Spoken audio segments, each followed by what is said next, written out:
Sport is superstition, science, family, drama, love, theatre. It's everything. That's why we've made a betting brand for sports fans that's better. Gamble responsibly.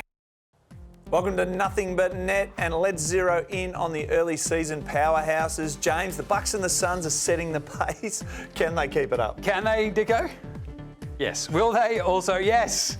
I love the Suns and the Bucks because they tell me something that you need to keep in mind when you're talking about the NBA at the moment as well, especially the chaos everywhere else. Continuity, Dicko. Continuity. And also defense. They're both top 3 defenses at the moment. That means they're going to basically, you're going to go up against them, you're going to run into a brick wall, and it's really, really hard to score against both of these teams. And that's why they're going to basically be there at the end of the season, right? They're two amazing, amazing teams. And we've got, the Blazers going up against this Suns team. That's going to be a bloodbath, I reckon. The Suns will roll right over the top of them. We've got Aussie Jock Landale. He's crushing it, bombing from the outside, getting in amongst it. Rock'em, sock'em, jock'em, the Rooster. I love him. He's amazing. But then we've also got Wolves Bucks this weekend, which is a great setup because the Wolves are scrapping along with their new big centre, the Frenchman, the Stifle Tower, Rudy Gobert. The Bucks, look, it's a great matchup. There's one way that we've sort of learned how to stop Giannis Antetokounmpo. It's basically throw a bunch of bodies in front of him and hope for the best. And hope that he misses free throws. They've got 2 long dudes. That's what they do. They've got Karl Anthony Towns, they've got Rudy Gobert. And this will be a really, really good test for the Bucks, who just don't look like losing games at the moment, whereas the Wolves are scrapping along.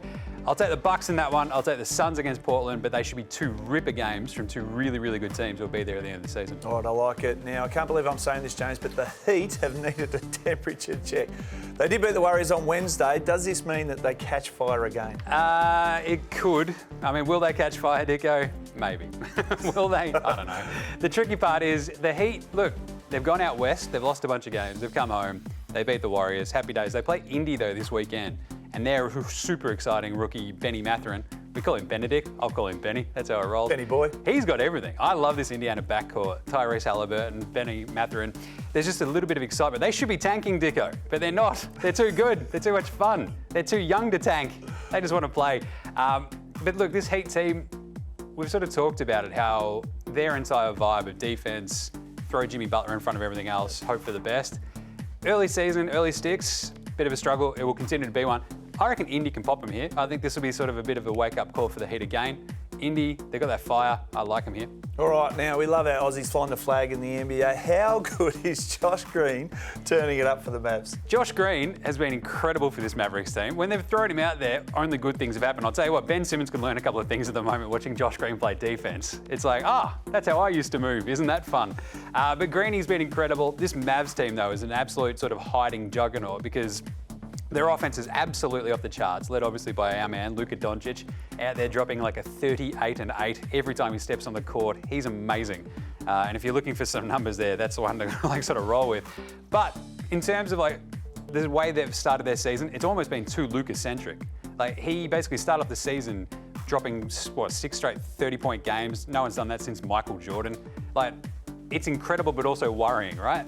When you're that sort of heliocentric around one dude like Luka, what are the other dudes doing? Are we feeding them enough? I think now when they play Toronto this weekend, it's going to be a huge test for this Mavs team, right? Toronto are nothing but length, long-rangey defenders, scoring sort of from all angles. But the Mavs, they're kind of like a slightly better version of that. So if they can win that Toronto game, watch out. But it's at home. The Mavs, I don't know. I like Toronto there. I kind of like it. There's just something going on with that Toronto team. The Mavs, if their threes are dropping, unbeatable. If they're not, Toronto have got the length to stop those threes. Give me the Raptors. Well, you mentioned threes are dropping. Did you hear that? Swish! You nailed it. Absolutely outstanding. That was Nothing But Net. The betting brand for sports fans that's better. Gamble responsibly.